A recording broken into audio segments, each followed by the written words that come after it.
Hello and welcome to Entertainment News Break, your source of what's hot this week in TV and movies.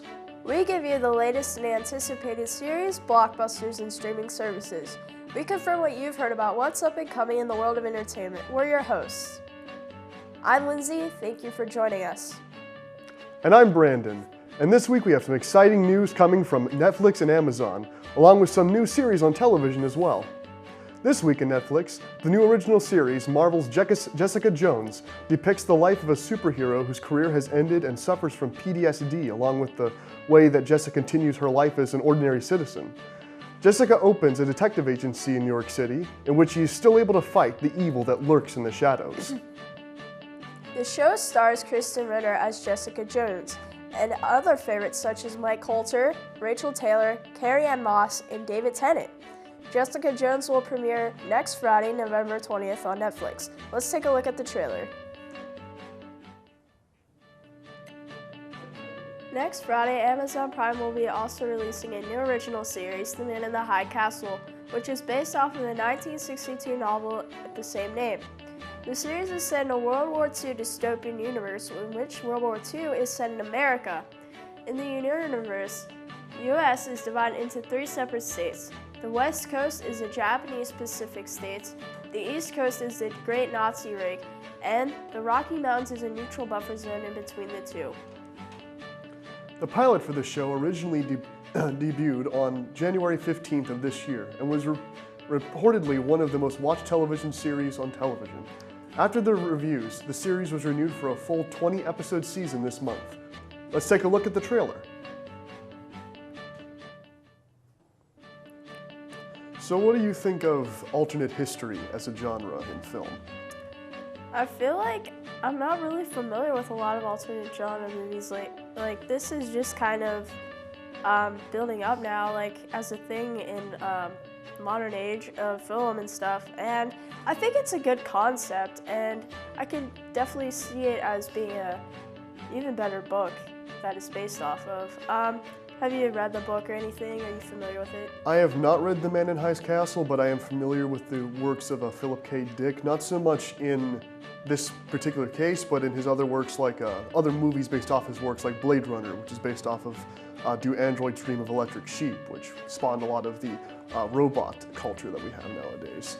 But from what I can tell of the trailer, I might actually want to read the book, because this is a really neat idea. It's kind of wonder why this had never been attempted before, but I guess it's because it already had been years ago. It's just that they haven't really adapted it. Yeah, I didn't know it was a TV series or anything. Why do you think they put it on a streaming service instead of a television? I thought it'd be really successful on, like, I could see on the CW or something like that. I think, honestly, that's just how the copyrights or whatever for that particular thing were passed around, and then they just kind of ended up on a streaming service. But yeah, you know, whatever it ends up on TV or television, now at least, you know, anybody that has access to that can just watch this show. I mean, you know, if it went on television, that would, you know, that'd be nice to see it broadcast on that, because it seems like television is kind of waning, despite still having some shows that are trying to keep it alive. But I like the look of Man in High Castle. I liked a lot of the imagery in that trailer. It was very distinct. Like, it was still doing a lot of the typical stuff you see in most trailers today, with the large musical sting that's been popular since inception and going constantly fading to black. But even I was able to look past that because the subject matter was so interesting.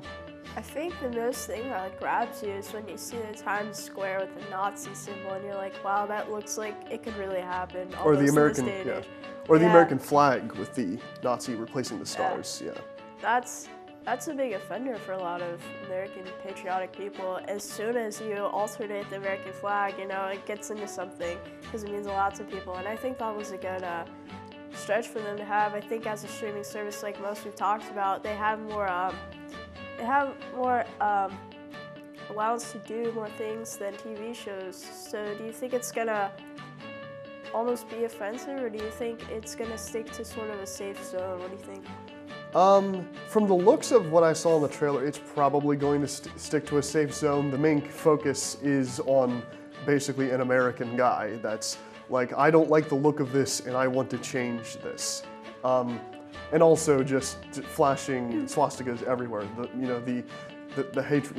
Using Nazis as a villain has been a very easy tactic because they're just inherently evil. It's been a thing since Indiana Jones and even long before that, where especially in the 80s.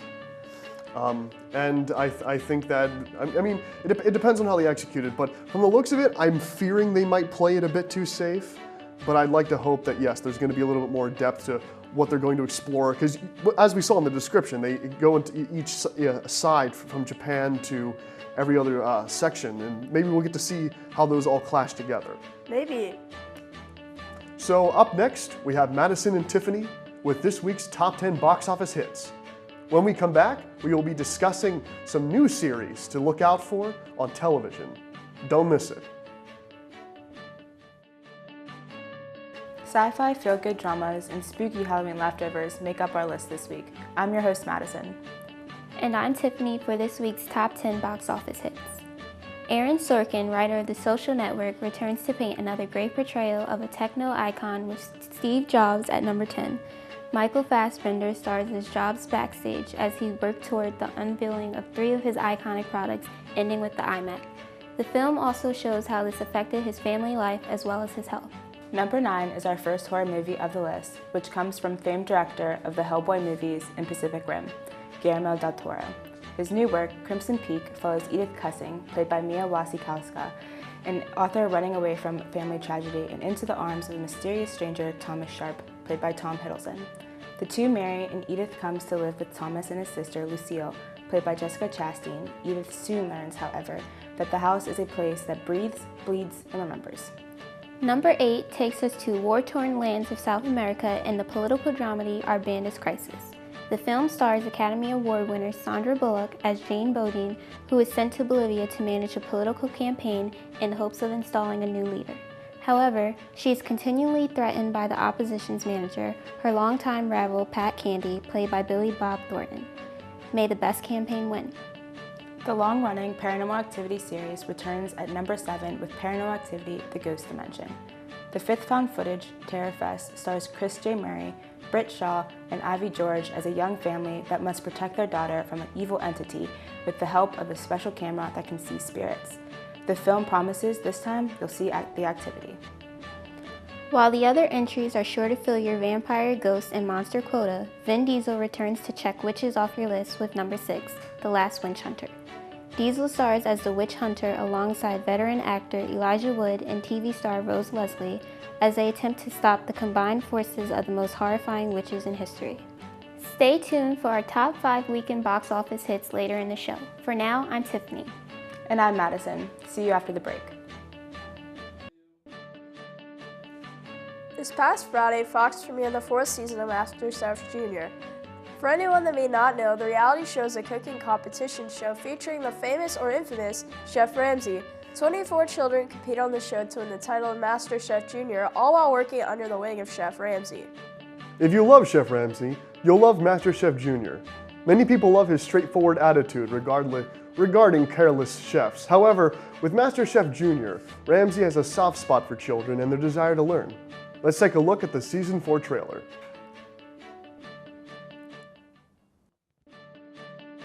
While I'm not generally big on reality show culture, Ramsay seems like the type of guy that really enjoys what he does, whether it's the abrasive nature he takes on, has kind of stapled him in American culture, or with this show where he seems to be focusing mostly on the softer side of him, like probably the actual Ramsay that actually exists in real life. What is your experience with this show? Is it any good?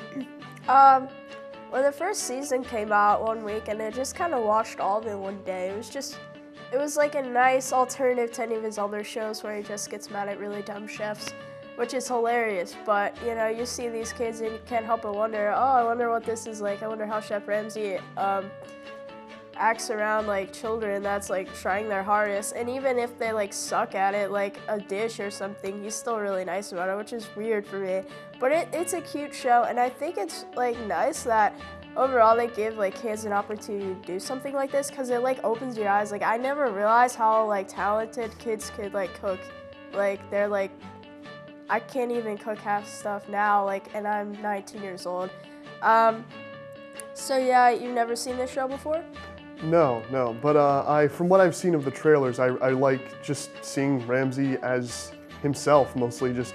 I mean, I'm sure there will be some pushing here and there to, work them to, get them to produce the right stuff. But I think it's really neat to have a show where kids are able to learn this type of stuff and learn early on cooking skills that are going to become very important later in life, especially in college environment, for example. It's cute how passionate the kids are about it. And also, like, if, like, Gordon Ramsay gives them advice, they take it. Like, they're kids, they're not stubborn about it. But, like, when he gives advice to, like, adults, I've realized, like, they're so stubborn about it. Like, I think that's kind of the main difference of why his temper doesn't flare up. But, Yeah. Do you know if Gordon Ramsay has any kids of his own? No, I do not. But I trust that the persona he will show on this show is more related to how he would probably treat his kids. Yeah, I never looked at the guy and was like, you're a butthole, he always has like a good reason for having his anger, and you see on Kitchen Nightmares, he flips out over like things that would be completely reasonable to flip out over, places where you really wouldn't want to eat with cockroaches infested everywhere. Yeah. And yeah, I think this is a nice soft side to him, and honestly, this is one of the first shows I watched with him in it, and it just kind of gave me a better outlook of his personality. It's a nice first show to watch. You just get to know the guy better. I think he's a really talented chef, and I never get bored with any of his shows. He can have 70 more shows, and I wouldn't get bored of it, actually. Do you ever watch any other cooking shows? Do you have any experience in cooking television or anything? Not really. There's not one that I particularly focus on, whether it's on, the Food Network or any of that type of show, but I like that type of stuff. I like to see, especially when it's something really exotic. All right, well, check out MasterChef Junior, even if you haven't before. Last night, USA premiered its new satire comedy called Donnie. Donnie is based on the life of Donnie Deutsch and takes a look at media, wealth, and modern romance. The series consists of 6 episodes and airs every Tuesday, 10:30 on USA. This Sunday, AMC will be premiering its new series, Into the Badlands. The show follows a warrior and young boy that are on a journey through feudal land to seek enlightenment. The show is loosely based on the Chinese tale, Journey to the West. The series is further described as a martial arts series and will be showing 6-hour-long episodes on AMC. Here's the trailer. So actually, this whole series is based on Journey to the West. Are you familiar with that story and where it comes from? Yes, I have not got too far into it, but I've watched a show that prides itself from the 80s of being very faithful to the source material. And from what I can tell from watching the show, like most stories that say inspired by Journey to the West, that's kind of like saying this story was inspired by Hamlet. It's such an old story that has very specific twings and so many tropes that are just in so many different shows that it's kind of redundant just to say that, because it started so many plot tropes that are just part of everything nowadays. But what I got out of seeing the original tale, which is mostly just about this trickster that basically sneaks around in heaven and nobody takes him seriously, and then he eats all of these like fruits and sacred stuff in heaven and becomes more powerful than God. And there's like this war going on between him and the Chinese gods, and then it's up to Buddha basically to come in and drop this mountain on him and stop him from doing his bad deeds. And so then the Journey to the West itself is basically just about the trickster chained to this monk who is trying to journey across the West off the feudal lands that are dangerous and full of demons to get these scrolls to teach the Buddhist religion to his people, because basically that's just it.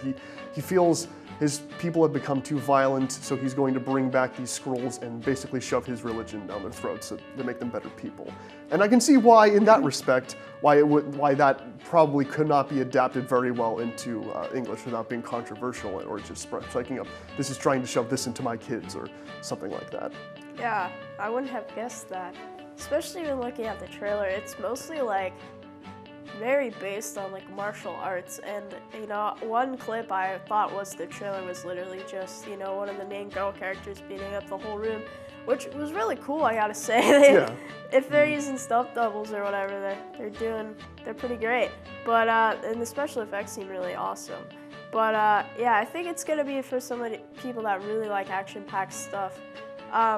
More so than maybe like well thought out, like maybe dialogue, but I think it's going to portray the story well. Are you going to tune in for it? I'm not sure about this one. From what I got out of the trailer, it's inspired by, it's kind of loosely, but I mean, from what we saw in the description, it's about this young boy and this older man that are journeying across. So there's apparently going to be some reflection to that story. But it seems like, at least what I got, the main man, of Asian descent, is with the swords. He's basically, from what I'm getting, is supposed to be the monk. But I thought the point of the monk in the original story was that he couldn't really defend himself. But you know, this might be a neat twist on that. My problem with the trailer, I mean, it's a problem with most trailers, is that it's sticking to warping it into looking like every other story we've ever seen told. It's the big empire that this unlikely hero from an exotic location has come in, and it comes right in the middle of this struggle, and now it's up to him to fight with the rebels to take down, which is, you know, as old, you know, Star Wars and further back, and most big movie franchises follow around that plot. But what it all boils down to is, can it make that interesting? Can they add enough elements? Like, for example, Disney put out this show in the build-up to Tron Legacy called Tron Uprising, which followed that same basic story, but it was really well executed, well written, had good characters, and was a good example of taking cliches and making them fresh. So, I mean, now I'd be happy to see the actual story of Journey to the West adapted, because it deals with so many things that aren't really tackled in today because it's based off of Chinese mythology. But as is, yes, I do like I like some of the design. I like the choreography, even if it looks like it uses a lot of wires. But I don't know, it looks like it could be a really interesting show, depending on how they execute it. Possibly. A little skeptical, but we can see. Same. Up next, we have Madison and Tiffany with the rest of this week's top 10 box office hits. And after that, we'll be discussing what's new in the box office this week. We'll be right back. Welcome back to the top 10 weekend box office hits. I'm Tiffany. And I'm Madison. Now it's time for the top 5. Number 5 sees superstar Bradley Cooper playing a former star in Burnt. Cooper takes on the role of Chef Adam Jones, whose drug use and deviant behavior cost him his career. Can Adam work his way back up the gutter and build a 3-star restaurant? Never underestimate a man with nothing to lose. Number 4 houses the animated family comedy Hotel Transylvania 2, which took in $5.83 million this weekend. Adam Sandler returns as Dracula, whose hotel and resort for monsters is continuing to do well after the events of the first film. However, when he learns his half-vampire, half-human grandson is showing no signs of being a vampire, he must hurry to bring out his inner monster before his soon-to-be visiting father, Vlad, Mel Brooks, thinks he is letting humans into the hotel. After tackling the dark struggles of the Civil War in Lincoln, Steven Spielberg returns to paint the Cold War in Bridge of Spies at number 3. Tom Hanks leads the helm as American lawyer James B. Donovan, who is recruited by the CIA to take on an intense negotiation mission for the release of a pilot who was arrested after his plane was shot down in the Soviet Union. Number 2 is a treat to both children and children of the 90s. Reader beware, you're in for a scare. It's the return of R.L. Stine's Goosebumps, but this time on the silver screen. The movie follows teenager Zach Cooper, played by Dylan Minnette, who is upset after moving from a big city to a small town. Things begin to look up when he meets the girl next door, Hannah, played by Odeya Rush, and her father, R.L. Stine, played by Jack Black. Stine reveals that the monsters in his books are real, so he protects his readers by keeping them locked up in their books. However, when Zach unintentionally releases the monsters, it's up to him, Stine, and Hannah to put them back. And finally, the number 1 box office hit of the week comes from the legendary director of works like Alien, Blade Runner, and more recently Prometheus, Ridley Scott. His newest work, The Martian, which took in $11.4 million this weekend, goes back into space, but perhaps, especially in light of recent events, to subject matter that is not quite science fiction anymore. The film stars Matt Damon as astronaut Mark Whitney, who is presumed dead and left behind by his crew after a nasty storm takes place on the mission on Mars. Alive but stranded on Mars with few supplies, Mark is forced to gather his knowledge and wits to find a way to signal Earth that he's alive.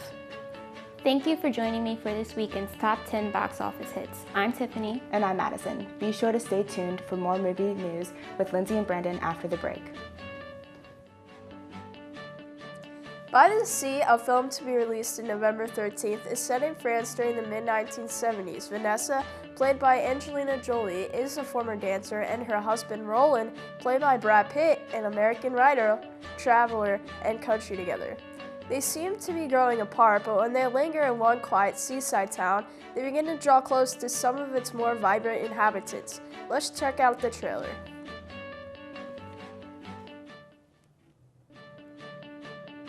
More exciting news in the developing world of the box office. A film directed by Patricia Riggin, The 33, which releases on November 13th.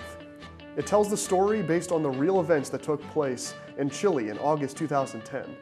The film describes when a gold and copper mine collapsed and trapped 33 miners underground for 69 days. The film stars Antonio Banderas and Naomi Scott. The last movie on our list this week is a Christmas comedy titled Love the Coopers that hits theaters Friday, November 13th. This film tells the story of the 4 generations of the Cooper clan and when they come together for their annual Christmas Eve celebration. A series of unexpected visitors and unlikely events turn the night upside down. This ultimately leads them all toward a surprising rediscovery of family bonds in the spirit of the holiday. The film stars Olivia Wilde, Amanda Seyfried, and Diane Keaton, and more.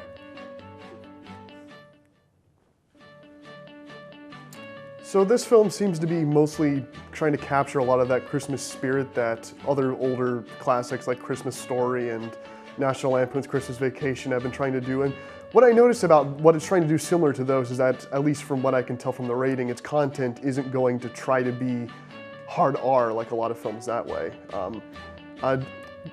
What do you think of Love the Coopers? Do you like the cast?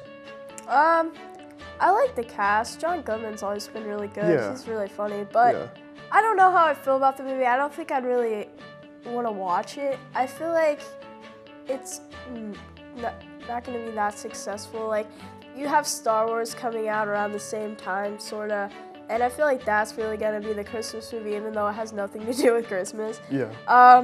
And you also, like, there's a lot of other movies that do try to, like, the same storyline. The family meets up and something goes awry and everybody's trying to get along, you know?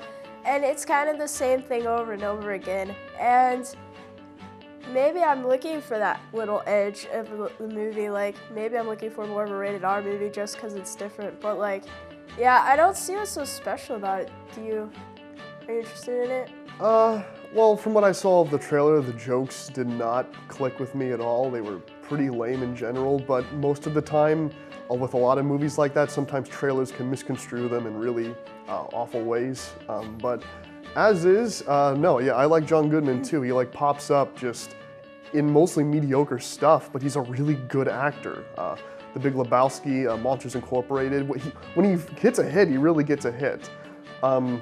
But as far as the rest of the cast goes, yeah, I mean, I think they're all pretty good choices, and they're all trying to slam them in there. I'm just not sure, like just from the trailer, I can't tell whether this is going to be something that's actually going to try to have some heart to it, or whether it's going to be mostly mechanical and just play on, you know, trying to build up those feelings of those other movies and try to put in feelings when there really isn't anything there.